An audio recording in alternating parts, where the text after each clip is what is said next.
سامعین محترم، آج ہم جس عنوان پر سلسلہ گفتگو شروع کر رہے ہیں وہ بہت اہمیت طلب ہے، اور اس کا تعلق ہماری گھریلو زندگی، ہماری اولاد اور ہمارے اہل خانہ کے ساتھ ہے۔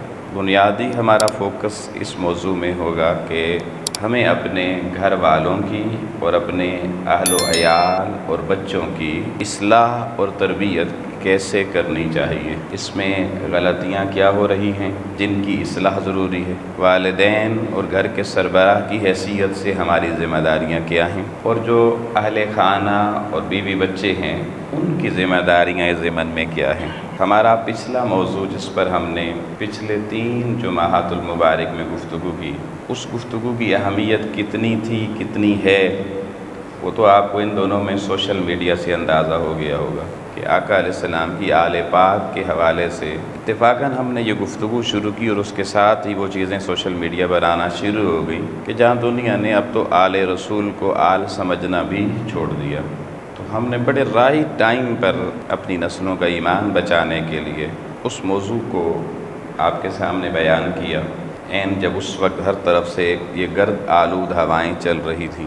لیکن جس موضوع پر ہم آپ گفتگو کرنے جا رہے ہیں یہ ہماری گھریلو زندگی اور خانگی زندگی کے حوالے سے، اس کا تعلق بھی ہماری آخرت کے ساتھ ہے، اور ہماری آخرت کے ساتھ کیسے ہے یہ آج کی گفتگو میں آپ کو اندازہ ہو جائے گا۔ قرآن مجید فرقان حمید کی سورہ تحریم جو 28ویں پارے میں ہے، اس کی آیت نمبر 6 میں نے آپ کے سامنے تلاوت کی ہے۔ اللہ جل مجدہ نے ارشاد فرمایا، یا ایھا الذین آمنو، اے ایمان والو۔ احباب گرامی، یہ جملہ اتنا خوبصورت ہے، اتنا دلکش ہے، اور اس جملے کے اندر اتنی لذت اور اتنی چاشنی ہے اور اتنی حلاوت ہے کہ اگر کسی کو اس جملے کی حقیقت کا اندازہ ہو جائے، اس کے اندر چھپے ہوئے پیار اور محبت کا اندازہ ہو جائے جو اللہ نے اپنے بندوں کے ساتھ اس جملے کے اندر بیان کیا ہے، تو یقین جانیے بندہ تنہائی میں بیٹھ کے بے ساختہ اس کی بارگاہ میں جہاں شکرانہ ادا کرے، ساتھ مسکراتا بھی رہے کہ اللہ نے مجھے کہا کیا ہے، یا ایھا الذین آمنو۔ کاش ہمیں قرآن مجید کا کوئی فہم ملے، سمجھ آئے، تاکہ ہم ان لفظوں کے وزن اور ان میں چھپی ہوئی مولا کی محبت کو محسوس کر سکیں۔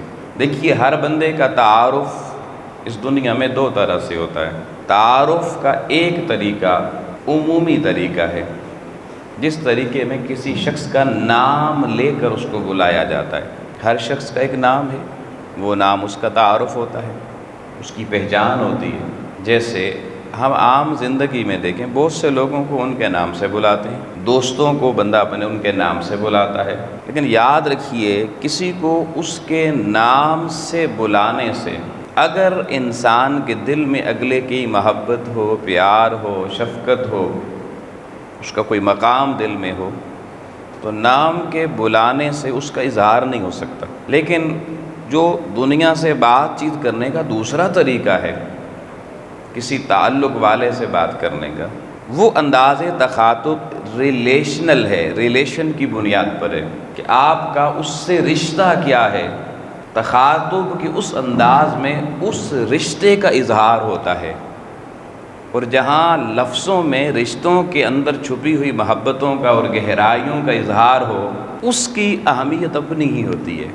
جیسے دیکھیے، آپ کے ماں باپ ہیں، ایک صورت ہے وہ آپ کا نام لے کے بلائیں۔ اب نام تو جیسے دوست کا لیا، بیٹے کا لیا، بیٹی کا لیا، محلے دار کا لیا، زید کا لیا، باکر کا لیا، کسی کا لیا، لیکن عزیزان محترم، جب کوئی ماں یا کوئی باپ اپنی اولاد کو اس کا نام لے کے بلانے کی بجائے بیٹا، میرا بیٹا یا میری بیٹی کہہ کے بلاتا ہے، تو اس کے بلانے میں بھی لذت ہے، اور اس بلانے کو سن کر جو کانوں میں رس گھلتا ہے اس میں بھی عجیب پیار کا اظہار ہوتا ہے۔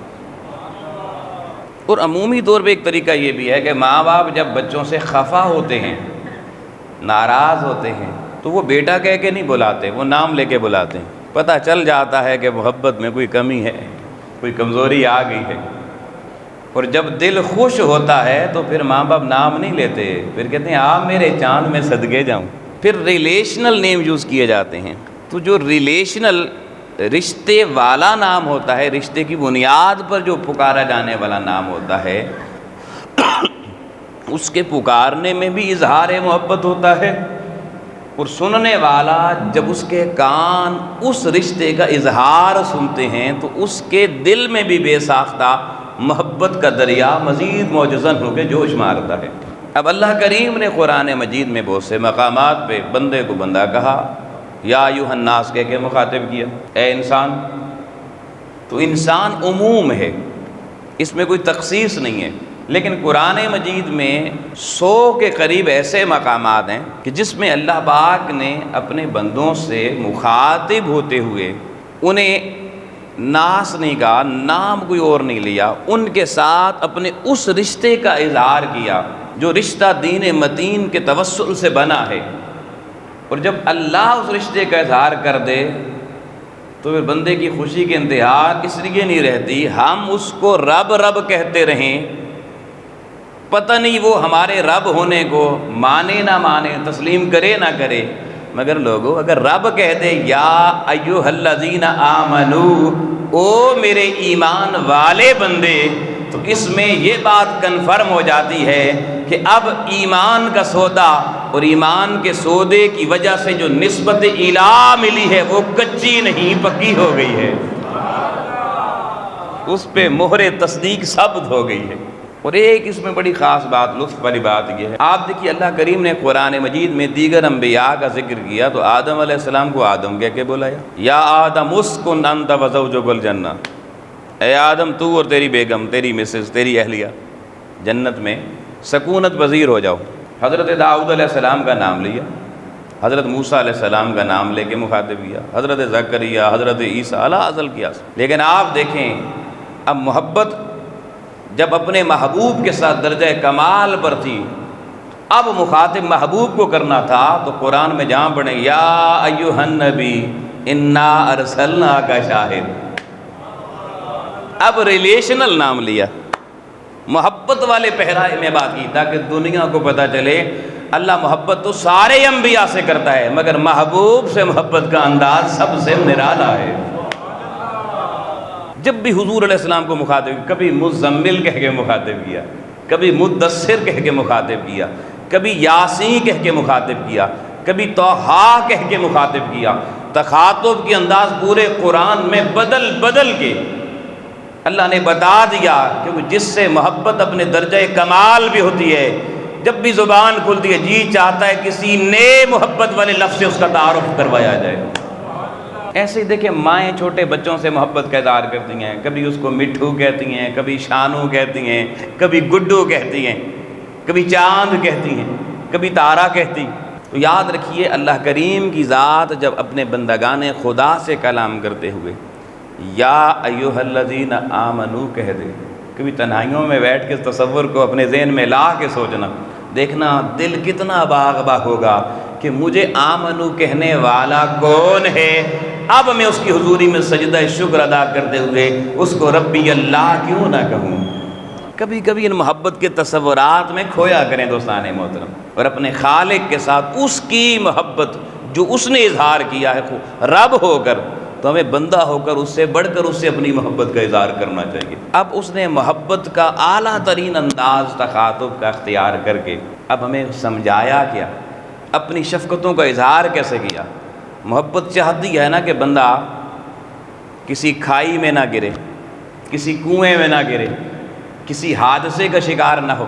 یہ دیکھیں ماں بچے سے محبت کرتی ہے، وہ چاہے گی کہ میرا بیٹا جا کے کسی کنویں میں گر جائے، کبھی بھی نہیں چاہے گی۔ اللہ رب العالمین بھی جن کو آمنو کہہ رہا ہے انہیں اور ان کے ساتھ جڑے ہوئے سارے رشتوں کو وہ ذات بھی جہنم کی گڑھوں کی طرف ان کا جانا پسند نہیں کرتی۔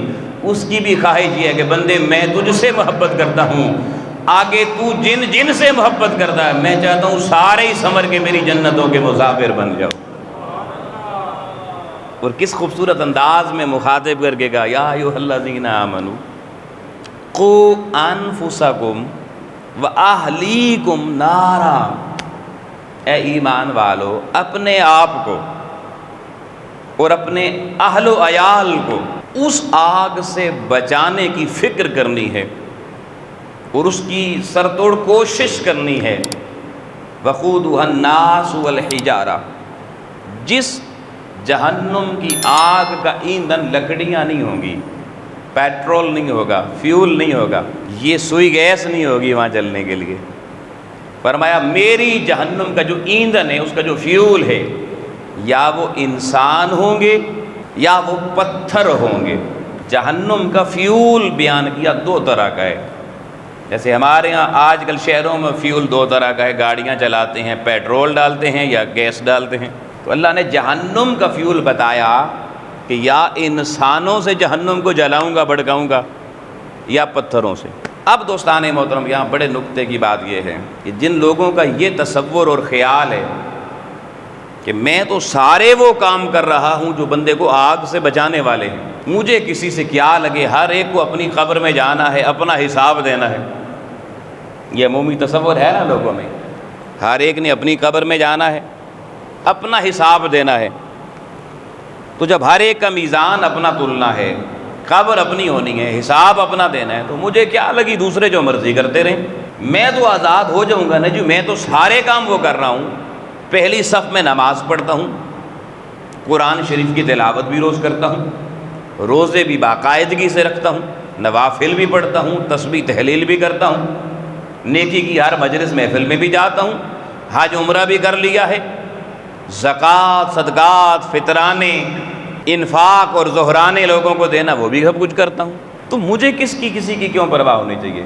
آؤ دوستان محترم، یہ آیت بتا رہی ہے اگر زندگی میں آگ سے بچانے کا تصور صرف اپنی ذات کے گرد گھومتا رہا تب بھی بندہ کامیاب نہیں، ناکام ہوگا۔ کچھ ذمہ داریاں اور فرائض دوسروں کی اصلاح کے، دوسروں کو فرائض و واجبات و سنن کی طرف لانے کے، اور دوسروں کو گناہوں سے بچانے کی تاکید کرنے کے، کچھ ذمہ داریاں ایسی ہیں جو اللہ کریم نے اپنی ذات کے ساتھ ساتھ ہمیں دوسری ذاتوں کی بھی قرآن کے ذریعے عطا کی ہیں۔ اب دیکھیں جیسے دنیا کے کسی دفتر میں ایک کام آپ کو آپ کے صاحب نے، افسر نے سونپ دیا کہ یہ آپ نے ٹیبل پہ بیٹھ کے کام کرنا ہے، لیکن ساتھ اس نے کہہ دیا کہ آپ کے آس پاس، آپ کے روم میں، آپ کے آفس میں جو اور کام کرنے والے کلیریکل سٹاف ہے، جو آپ کا یہاں پہ کلاس 4 سٹاف ہے، ان کو بھی آپ نے دیکھ کے رکھنا ہے۔ اگر ان میں کوئی کمی کجی دیکھی گئی تو اسے کے متعلق بھی آپ سے پوچھا جائے گا۔ اب وہ صرف اپنے ٹیبل تک محدود نہیں رہتا، اس کو سب پہ نظر رکھنی پڑے گی۔ تو اللہ کریم نے دوستان محترم ہم میں سے ہر شخص کو اپنی فیملی کا مینیجر بنایا ہے، ایڈمن بنایا ہے۔ اب جو مینجمنٹ اور ایڈمنسٹریشن جس کو دے دی جاتی ہے، اس سے صرف اس کی ذات کا سوال نہیں ہوتا، اس کی اس مینجمنٹ اتھارٹی کے اندر اور اس کی ایڈمنسٹریشن کے اندر جو دیگر لوگ کام کرنے والے ہوتے ہیں، ان کے متعلق بھی وہ ذمہ دار ہوتا ہے جواب دینے کا کہ اس نے اپنی ذمہ داری پوری کی یا غفلت اور کوتاہی برتی۔ تو اللہ کریم کی ذات نے فرمایا قوا انفسکم، اپنے آپ کو تو اس آگ سے بچانا ہی ہے، لیکن صرف اپنے آپ کو بچا کے مطمئن ہو کے بیٹھ نہیں جانا، وَأَهْلِيكُمْ، اور جو تمہارے اہل خانہ میں ہے، جمع کے صیغے کے ساتھ، تمہاری بیگم ہے، تمہارے بچے ہیں، تمہاری بچیاں ہیں، تمہارے چھوٹے بہن بھائی ہیں، یا تمہاری سرپرستی میں تمہارے ماتحت ہیں۔ اب ان ماتحتوں میں پھر ہر جونیئر آپ کے ماتحت جو چاہے آفس میں ہے، چاہے کسی پرائیویٹ آرگنائزیشن میں ہے، چاہے کسی بھی سطح اور کسی بھی لیول کے سیٹ اپ میں، وہ سارے آ جاتے ہیں اہلیکم میں۔ فرمایا ان سب کو بھی اس آگ سے بچانا تمہاری ذمہ داری اللہ نے لگا دی ہے۔ اپنے آپ کو بھی آگ سے بچانے کی فکر کرنی ہے، اور اپنے اہلیکم، اپنے بیوی بچوں اور اپنے ماتحتوں کو بھی اس جہنم کی آگ سے بچانے کے لیے ہر وقت فکر مند رہنا ہے۔ اور اللہ کی جو ڈیوٹیاں ہوتی ہیں اس میں چھٹیاں نہیں ہوتی۔ یہ نہیں کہ چلیں جمعے والے دن انہیں جمعے پر لے آئیں گے، جمعے والے دن نماز پڑھوا لیں گے، اچھا دن ہے، باقی 6 دن موج کریں، پھر دن ہو یا رات، پھر آپ کی ذمہ داری اور رسپانسبلٹی میں جو چیز آ گئی اس کو پورا کرنا آپ کے ذمہ ہے۔ یہاں ایک عمومی سا سوال اٹھایا جاتا ہے، وہ بڑا قابل توجہ ہے۔ یہ کہا جاتا ہے کہ دیکھیں جی ہم کیا کریں جی، ہمارا کام تھا سمجھانا، ہم نے بچوں کو سمجھا دیا بھائی یہ کام کرو گے جنت میں جاؤ گے، یہ کرو گے جہنم میں جاؤ گے، اللہ نے یہ کرنے کا حکم دیا ہے، اس کو نہ کرنے کا حکم دیا ہے۔ تو ہم نے بٹھا کر دی بچوں کو، بیوی کو، گھر والوں کو، ماتحتوں کو بڑی عزت کے ساتھ، احترام کے ساتھ ساری چیزیں کنوے کر دی ہیں۔ اب وہ جی زمانہ بدل گیا ہے، معاشرہ بگڑ گیا ہے، یورپ کی جی تہذیب کے اثرات بڑے آ گئے ہیں، سوشل میڈیا نے بگاڑ پیدا کر دیا ہے، وہ جی ٹی ویوں نے بگاڑ پیدا کر دیا ہے۔ ہم کیا کر سکتے ہیں؟ ہمارا کام تو ختم ہے جی، بس میں تو 5 وقت نماز مسجد میں پڑھتا ہوں جی، پہلی صف میں پڑھتا ہوں۔ اب بچے نہیں مانتے تو میں ان کے سر پہ ڈانگ ماروں جی، میں نے بھی گھر میں پھر رہنا ہے۔ اور اگر مزید اس کو کہا جائے نہیں بھائی ابھی بھی ذمہ داری پوری نہیں ہوئی، تو ایک دلیل دی جاتی ہے، کہا جاتا ہے جناب یہ بتائیں حضرت نوح علیہ السلام اللہ کے نبی تھے، میں تو نبی نہیں ہوں، کچھ بھی نہیں ہوں، ان کا بیٹا اس نے ان کی نہیں مانی، غرق ہو گیا، کافر ہو کے مر گیا، تو اگر پیغمبروں سے ان کے بیٹے سیدھے راستے پہ نہیں چلے تو میں کس بات کی مولی ہوں جی؟ یہ دلیل دے کے نا اپنے آپ کو سیٹسفائی کر لیا جاتا ہے بس۔ آؤ دوستان محترم، اس سوال کا انالیسس ضرور کروں گا، اس کا تجزیہ ضرور کروں گا۔ حضرت نوح علیہ السلام کو اللہ پاک نے 980 سال کا مبیش عمر عطا فرمائی، اور آپ دیکھیں کہ حضرت نوح علیہ السلام نے اپنے بیٹے کو اس آگ سے بچانے کے لیے، اس کی آخرت سنوارنے کے لیے، آپ کہیں سے ثابت کریں کہ وہ ایک لمحہ بھی ساری زندگی میں غفلت کا شکار ہوئے۔ انہوں نے تو آخری لمحے جب وہ پہاڑی پہ چڑھنے کی اس نے بات کی کہ میں بچ جاؤں گا، اس وقت بھی بلاتے رہے کہ بیٹا آپ غلط راستے پہ جا رہے ہو، آ جاؤ ہماری کشتی میں۔ اب دنیا کی کوئی طاقت تمہیں نہیں بچا سکے گی۔ سارے ترلے نبی نے کیے اپنی اولاد کو بچانے کے لیے، لیکن جب اولاد اس قدر بگاڑ کا شکار ہوئی کہ اس نے کہا نہیں میں نے اس کشتی میں نہیں آنا۔ اب جب دیکھا کہ پانی جو ہے اس کی پہاڑ کی چوٹی کے قریب پہنچ چکا ہے، اس وقت بھی دیکھیے ان کی شفقت پدری جوش مار رہی تھی، اس وقت بھی پہلے اس کے سامنے ترلے کیے سارے، لیکن جب دیکھا کہ اب پانی ہاتھ سے نکل چکا ہے، اس وقت اللہ کی بارگاہ میں پھر ادھر بھی چراغ جلا کر کہا مولا میری اولاد ہے بچا لے۔ کتنی فکر تھی پیغمبر کو، نبی کو، اس وقت بھی پوری کوشش کی۔ یہ الگ بات کہ ساری عمر محنت کرنے کے بعد بھی اگر اولاد آخری لمحے تک موت کے دہانے پر پہنچ کر بھی اگر پھر بھی باپ کی نہ مانے، سربراہ کی نہ مانے، تو پھر اللہ نے فیصلہ قرآن میں دے دیا، اور قرآن میں کہہ دیا کہ اے نوح اب یہ تیری آل میں سے ہے ہی نہیں۔ حضرت نوح تو اس طرح بری ہو گئی کہ اب تعارف آل والا بیٹے والا رہا ہی نہیں، ختم کر دیا اللہ نے۔ لیکن آپ کی نسلوں کا تعارف اگر آپ ہی رہے، وراثت ان تک ہی گئی، جنازے انہوں نے پڑھے پڑھائے، پیچھے آپ کے گھروں کے وارث وہی ٹھہرے، تو پھر آپ وہ مثال نہیں کوٹس کر سکتے۔ ان کے بیٹے نے تو ان کی وراثت نہیں لی، وہ پہلے ہی غرق ہو گیا، اپنے انجام کو پہنچ گیا۔ انہوں نے آخری لمحے تک کوشش کی، اور پھر اللہ نے فیصلہ دے دیا کہ پیغمبر میرے نبی تو نے تو اپنی محنت پوری کر دکھائی ہے، بچانے کی کوشش پوری کر دی ہے، اب پوری کوشش کے بعد بھی اگر کوئی اولاد ہاتھ نہ آئے، سیدھے راستے پہ نہ چلے، تو پھر اللہ کا فیصلہ ہے کہ پھر یہ نوح کی آل میں سے ہی نہیں ہے، پھر وہ اولاد اس بندے کی اولاد ہی نہیں رہتی، پھر اللہ جانے اس کا بندہ جانے۔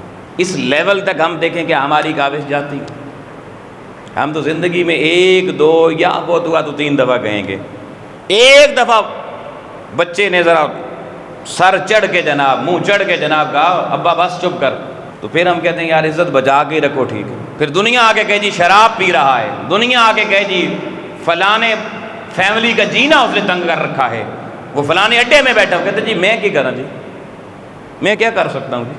تو ہم تو 2 3 4 دفعہ کہنے کے بعد ہمیشہ کے لیے اپنا ہاتھ کھینچ لیتے ہیں، زبان بھی کھینچ لیتے ہیں اپنی، جیسے ذمہ داری ختم ہو گئی۔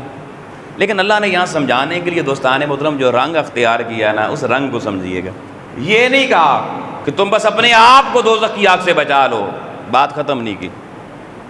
قُوْ أَنفُسَكُمْ وَأَهْلِيكُمْ، جتنا اپنے آپ کو آگ سے بچانے کی کوشش کرنی ہے پریکٹیکلی، اتنی کوشش آپ نے اپنے اہلیکم، اپنے اہل خانہ کے متعلق کرنی ہے، اپنی آل اولاد کے متعلق کرنی ہے۔ اور اس کے لیے لفظ استعمال کیا نارا، آگ سے بچانے کی، تاکہ بندے کو یہ بات سمجھنے میں آسانی ہو کہ آگ سے بچانے کی کوشش کیسے ہوتی ہے۔ یہ میں نے پچھلے جمعے پر بھی ہلکا سا ٹچ دیا تھا اس جملے کو، اب میں اس کو کھول کے آپ کے سامنے رکھ رہا ہوں، بڑی توجہ سے سنیے گا۔ اللہ نے یہاں نہیں کہا جہنم سے بچنے کے لیے، دوزخ سے بچنے کے لیے، برے راستے سے بچنے کے لیے، نارا، لفظ نار استعمال کیا، آگ کیا۔ اس کو استعارتاً سمجھ لیں، تشبیہاً سمجھ لیں، یا حقیقتاً بھی آگ ہی آگے جہنم میں۔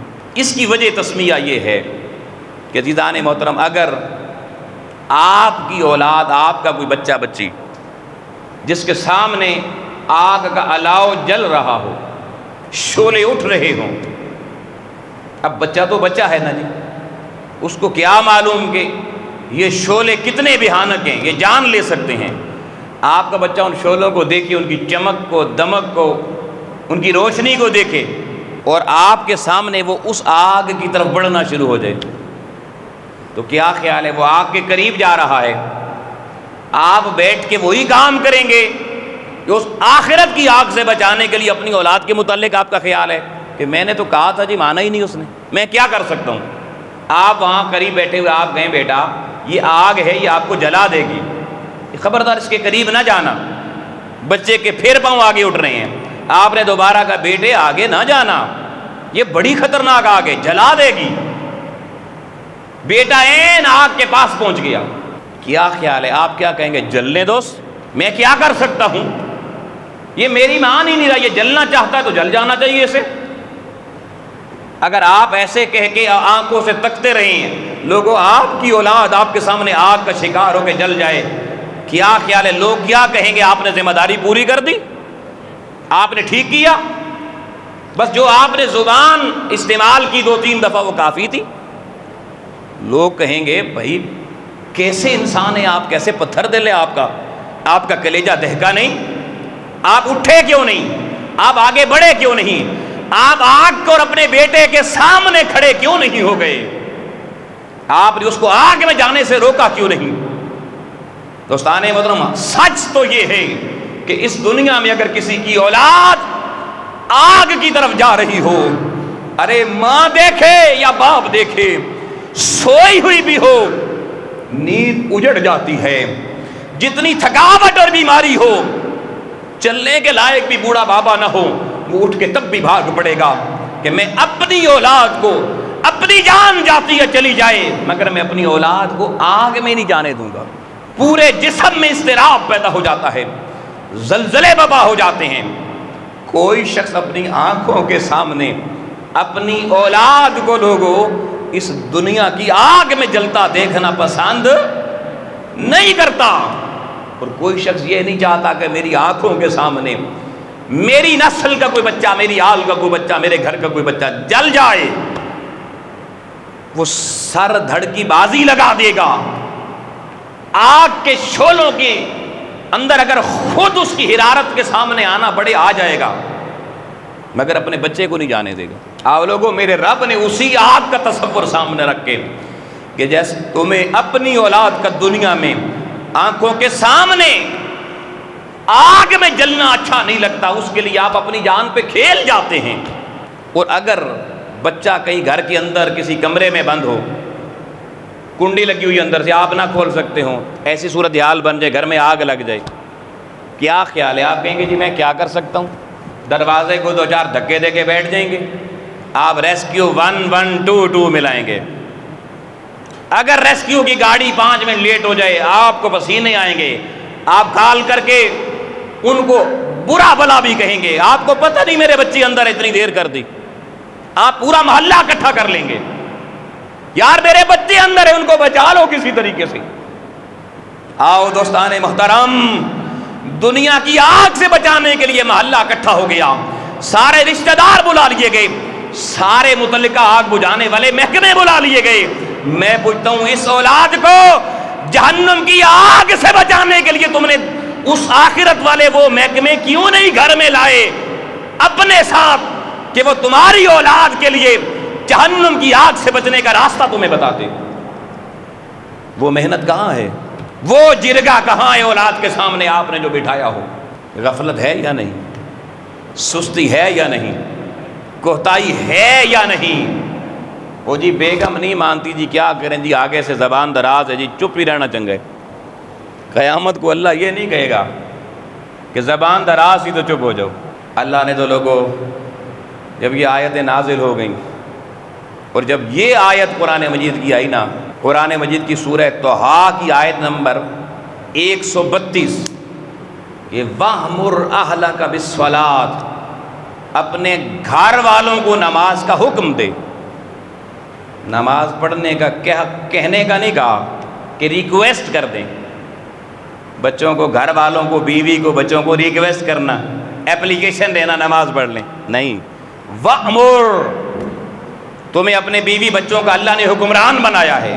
کلکم راع وکلکم مسئول عن رعیتہ، تم میں سے ہر شخص اس کی ایک بادشاہی ہے، نگہبان ہے وہ کسی کا، اور جس کا وہ نگہبان ہے، حضور علیہ السلام نے فرمایا اسی سے قیامت والے دن اس کی رعیت کے بارے میں پوچھا جائے گا۔ لو جی، صرف اپنی ذات تک بات تو نہ رہی، رعیت ساری آ گئی سوال کے اندر۔ صرف یہ نہیں کہ تم نے اپنے آپ کو آگ سے بچایا تھا، وہ گھر والوں کی جو ذمہ داری اللہ نے لگائی تھی ان کو بھی بچایا یا نہیں بچایا؟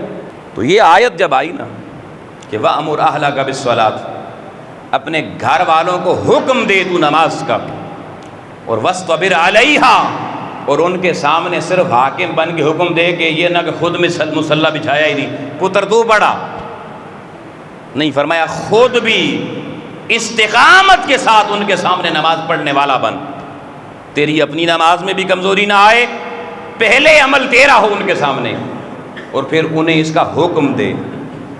آپ کو پتہ ہے حکم کی اہمیت کیا ہوتی ہے؟ ایک ہوتا ہے کہنا، ایک ہوتا ہے حکم دینا۔ حکم دینے والا حاکم ہوتا ہے، حاکم کے پاس اتھارٹی ہوتی ہے، تو اللہ نے اتھارٹی آپ کو دے دی جی نماز پڑھوانے کی۔ اب آگے اس آیت پر جانے سے پہلے حضور علیہ السلام نے پتہ ہے پھر صحابہ سے کیا فرمایا؟ آپ نے فرمایا جب آپ کا بچہ 7 سال کا ہو جائے تو اسے نماز پڑھنے کی ترغیب دینا، ابھی حکم نہیں دینا، ابھی حکم والی عمر میں نہیں پہنچا، ابھی اس کو ترغیب دینا، اٹیچ کرنا۔ آپ مسجد جا رہے ہیں، یہ نہیں کہ بچے کو آپ گلی میں باہر چھوڑیں، پتر تو باہر کھیل، اس کو بھی ساتھ لے کے جائیں، اسے بھی صف میں بیٹھنا سکھائیں، کھڑا ہونا سکھائیں، آداب مسجد سکھائیں۔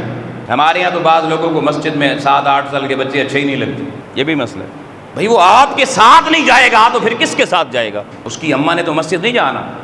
پھر آقا علیہ السلام نے فرمایا جب وہ 10 سال کا ہو جائے، اب سننا جملہ، جب وہ 10 سال کا ہو جائے تو پھر اپنے گھر میں کسی ایسی جگہ پہ کوڑا لٹکا دیں کہ جو پورے گھر والوں کو نظر آتا رہے۔ ابھی کوڑے مارنے کا نہیں کہا، کوڑا لاٹھی گھر میں کسی ایسی جگہ پر چھت کے ساتھ لٹکا دیں کہ جدھر سے گزرے وہ نظر آتی رہے، پتہ چلے یہ کیوں لٹکی ہوئی ہے، تاکہ حکمران کی حکومت کا پتہ چلے کہ اس نے دفاعی ساز و سامان بھی رکھا ہوا ہے۔ بھئی ضروری نہیں کہ ایٹم بم چلائے ہی جائیں، مگر ڈرانے کے لیے تو ہونے چاہیے نا۔ تو امام الانبیاء علیہ السلام نے ابھی 10 سال کا بچہ، بالغ نہیں ہوا، ابھی شریعت کا مکلف بھی نہیں ہوا، بالغ ہونے پہ نا مکلف ہوتا ہے، لیکن کہا کوڑا لٹکا دو، کیونکہ یہی عمر بگاڑ کی ہے، یہی عمر غلط سوسائٹی کی ہے، یہی عمر مسجد سے دور جانے کی ہے۔ پر میں اس کو کوڑا دکھا دو اور یہ بتایا کرو کہ کیوں لٹکایا ہوا ہے۔ وَأْمُرْ أَهْلَكَ بِالصَّلَاةِ، ہمارے گھر میں کیا لٹک رہا ہے؟ حضور علیہ السلام کی حدیث ہے، کہاں ہیں کوڑے وہ؟ ہم ویسے ہماری بات نہ مانے تو جودا پریڈ کرتے ہیں، کوڑے مارتے ہیں۔ میں مارنے کی بات نہیں کر رہا، وہ بھی بتاؤں گا کہ مارنا اولاد کو پڑے تو والدین کے لیے مارنا جائز ہے، استاد کے لیے نہیں ہے، مگر اس کی لیمیٹیشنز کیا ہیں اس پہ بھی بات کریں گے۔ لیکن ابھی صرف کوڑا دکھانا، کیونکہ چھوٹی عمر کا بچہ اس کو دکھانا ہی کافی ہوتا ہے، صحیح طور پہ دکھا دیا جائے نا سمجھ جاتا ہے۔ تو جو شریعت ابھی مکلف نہیں بچہ ہوا دوستان محترم، ابھی بالغ نہیں ہوا، پہلے ہی کوڑا لٹکا دینے کی بات کرتی ہے، جب بالغ ہو جائے تو کیا خیال ہے آپ کو وہ اس سے غافل ہونے کی اجازت دے گی؟ کی کریے جی ساڑی گل مندا ہی نہیں، سندا ہی نہیں، رات 12 بجے 1 بجے تک آپ کے بچے گھر سے باہر، آپ عشاء کی نماز پڑھ کے تسبیح پڑھ کے سوئے ہوئے ہیں، کس چیز نے آپ کو اطمینان والی نیند سونے کا مجبور کیا ہے؟ آپ کو ذمہ داریوں کو نہیں پتا؟ کون سی کمزوری آپ کی طبیعت میں آ گئی ہے؟ جوان اولاد سے باپ پوچھنے کی ہمت نہیں کر سکتا آدھی رات کو کہاں تھا؟ وہی اولاد پیدا نہ ہو رہی ہو تو 70 پیروں کے دروازے کھٹکھٹاتے ہو، تعویذ دو جی، بچہ پیدا نہیں ہو رہا، بچی ہو جائے تو اچھی نہیں لگتی کہ بیٹا ہونا چاہیے تھا۔ آج جب وقت آیا اس کو سنبھالنے کا تو نگاہیں موند کیوں لی؟ کہ بچوں کی تربیت بچپن میں کس انداز میں کرنی ہوتی ہے، آپ کر رہے ہیں نہیں کر رہے ہیں۔ صرف ایک حدیث اور پیش کر کے اس مضمون کو روک رہا ہوں۔ حضور نبی کریم صلی اللہ علیہ وآلہ وسلم کی زوجہ ہیں ام المومنین حضرت ام سلمہ رضی اللہ تعالیٰ عنہ۔ وہ جب حضور علیہ السلام سے ان کی شادی ہوئی نا تو اس سے پہلے پچھلی شادی سے ان کا ایک بیٹا تھا حضرت عمر بن ابو سلمہ، وہ لے کر حضور علیہ السلام کے پاس آ گئی۔ آقا علیہ السلام نے اس بچے کی بھی کفالت شروع کر دی۔ اب وہ بچہ حضور علیہ السلام سے بڑا بے تکلف تھا کیونکہ آقا علیہ السلام کی شخصیت ہی ایسی تھی، محبت کرنے کا دل کرتا تھا۔ حضور علیہ السلام کے ساتھ اس بچے کی بڑی اٹیچمنٹ تھی۔ حدیث پاک میں آتا ہے کہ آقا علیہ السلام کے ساتھ بیٹھ کے حضور اسے اپنے ساتھ بٹھا کے کھانا کھلاتے تھے۔ اب پہلے تو یہ سوچیں کہ ہم میں سے کتنے لوگ ہیں جو بچوں کو ساتھ بٹھا کے کھانا کھلاتے ہیں۔ اب وہ حضرت عمر کہتے ہیں کہ میں حضور کے ساتھ بیٹھا کھانا کھا رہا تھا تو میں جس برتن میں کھانا تھا نا اس برتن میں ہاتھ گھما گھما کے کھانا کھا رہا تھا، کبھی ادھر سے لیتا، کبھی ادھر سے لیتا، کبھی ادھر سے لیتا۔ حضور علیہ السلام نے میرا ہاتھ پکڑ لیا اور کہا عمر بیٹا کھانے سے پہلے بسم اللہ الرحمن الرحیم پڑھتے، دائیں ہاتھ سے کھانا کھانا شروع کرتے ہیں، اور بیٹا جب کھانا ایک ہی طرح کا ہو تو صرف اپنے سامنے سے کھاتے ہیں، ہاتھ گھما کے سارے برتن سے نہیں کھاتے۔ یہ بد تہذیبی بھی ہے، یہ بد سلیقہ بھی ہے۔ دیکھیں ایک بچے کی تربیت ہو رہی ہے، اپنا ذاتی بچہ نہیں ہے، ہمیں تو اپنوں کی پرواہ نہیں ہے نا۔ حضرت سلمہ ام سلمہ کا بچہ ہے پچھلی شادی سے، اور حضور علیہ السلام نے اس انداز میں اس کی تربیت فرما دی، سمجھا دیا کہ کھانے کا مکمل طریقہ کیا ہے۔ اب جب بڑے بچوں کو ساتھ بٹھائیں گے، ان سے بسم اللہ پڑھوائیں گے، دائیں ہاتھ سے نوالا توڑوائیں گے اور ان کے سامنے بتائیں گے یہاں سے کھانا ہے، تو بچوں کو پتہ چل جائے گا کہ ہم نے کیسے کھانا ہے۔ کتنے باپ یہاں پر ایسے بیٹھے ہیں جنہوں نے اس طرح بچوں کو ساتھ بٹھا کے یہ تربیت دی ہو۔ اور ایک صحابی کے بارے میں یہاں تک حدیث میں آتا ہے کہ وہ کہتے ہیں کہ میں حضور کے ساتھ بیٹھا کھانا کھا رہا تھا تو میں بھی اسی طریقے سے نا برتن سے مختلف جگہوں سے لے رہا تھا، حضور نے میرا ہاتھ بھی پکڑ لیا اور مجھے کہا کیا یہ کھانا مختلف قسم کا یا ایک ہی قسم کا ہے؟ حضرت زہیب رضی اللہ عنہ کا بیٹا صحابی ہیں، تو انہوں نے کہا حضور کھانا تو ایک ہی طرح کا ہے، تو آقا علیہ السلام نے فرمایا پھر اپنے سامنے سے کھاؤ۔ وہ کہتے ہیں پھر میں تھوڑا الرٹ ہو گیا، میں نے اپنے سامنے سے کھایا۔ جب کھانا کھا چکے تو حضور کے سامنے ایک بڑا سا تھال آ گیا جس میں کھجوریں پڑی ہوئی تھیں، تو وہ کہتے ہیں کہ اب کھجوریں سامنے آئیں تو اب مجھے تو وہ نصیحت یاد تھی تو میں نے اپنے سامنے سے صرف 2 کھجوریں لی کھانا شروع کر دیں، اور میں نے دیکھا حضور علیہ السلام کبھی کھجور برتن میں ادھر سے اٹھاتے، کبھی ادھر سے اٹھاتے، کبھی ادھر سے اٹھاتے۔ اب ذہن میں تو سوال آتا ہے نا، ادھر سے اٹھائی حضور نے، ادھر سے اٹھائی ادھر سے۔ جب آقا علیہ السلام نے دیکھا کہ زہیب کا بیٹا صرف اپنے سامنے سے جو بات میں نے کی وہی کام کر رہا، تو حضور نے مسکرا کے کہا کہ بیٹا جی اب ہمارے سامنے تھال میں جو کھجوریں پڑی ہیں یہ مختلف قسم کی کھجوریں مکس ہیں، اگر صرف اپنے سامنے سے اٹھاؤ گے تو دل کرے گا یار وہ سامنے والی کھجور کا ذائقہ ممکن ہے ذرا اچھا ہو، تو جب چیزیں مکس آ جائیں تو پھر جس چیز پہ دل چاہے وہ اٹھا کے کھا سکتے ہو۔ اب یہ بھی بتا دیا کہ اگر کھانے والی چیز صرف سنگل ٹائپ کی ہو اس کا طریقہ یہ ہے کہ صرف اپنے سامنے سے لو، اگر مکس 2-4 چیزیں پڑی ہوئی ہوں تو پھر دل کرتا ہے نا یہ بھی لوں وہ بھی لوں، تو پھر یہ پابندی نہیں ہے، پھر مختلف جگہوں سے اٹھا سکتے ہیں۔ امام الانبیاء علیہ السلام کی کتنی خوبصورت تربیت ہے لوگوں۔ یہ موضوع ہمارا جاری رہے گا، اپنی نسلوں کو ہو سکے تو لاؤ اس میرے سامنے بیٹھاؤ، انہیں میں اللہ رسول کا طریقہ تربیت بتا سکوں تمہارے لیے، تاکہ یہ جمعے کی مجلس ہمارے لیے فروٹفل ہو جائے۔ اللہ کی بارگاہ میں دعا مالک و مولا ہمیں اپنی نسلوں کو اور اپنے اہل خانہ کو جن کو آگ سے بچانے کا فریضہ اللہ نے ہم پر عائد کیا ہے، اس فریضے کی صحیح معنوں میں بجا آوری کی توفیق عطا فرمائے۔ وآخر دعوانا الحمدللہ رب العالمین۔